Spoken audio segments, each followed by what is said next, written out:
An interesting story. She fled North Korea but was sold to a man in China. Her second escape nearly came 20 years later. Hello everyone, welcome to my channel and let's get started with the video. Chai Ran sets a plate of sliced oranges and dragon fruit on the floor, a few feet from the pile of bedding where she sleeps.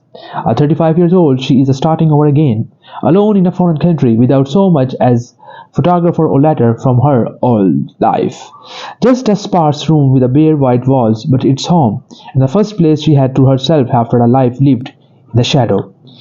Chase Ran is among a number of women who fled North Korea only to be trafficked and sexually exploited in China, where gender imbalance had created a black market for brides.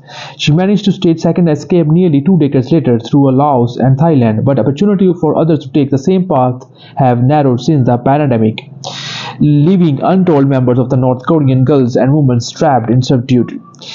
So overall the resources identifying Chai Ran by a pseudonym for the safety for her family back in North Korea and the son she left behind in China. Escape and exploitation.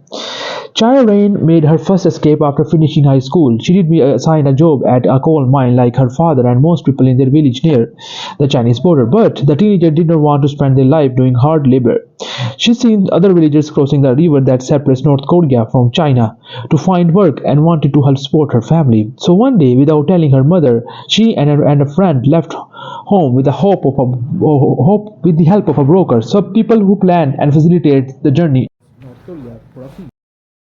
It was nearly evening in autumn. The sky was still light when she crossed the river, but upon reaching the other side, she and her friend were put into carts and driven into northwestern China, where they were given a choice. She said, "Certain customers at bar or marry a Chinese man."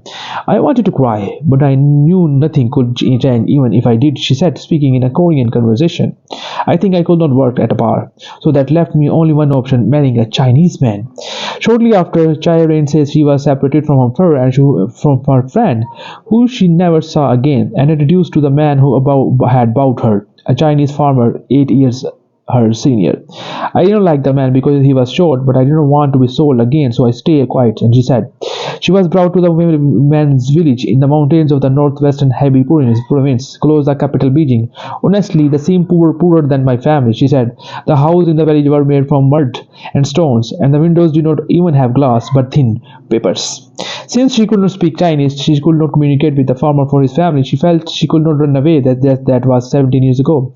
Many, like Chai, had left their isolated homes nation hoping to find freedom and opportunity once across the Chinese border, only to be trafficked by the brokers they had hired.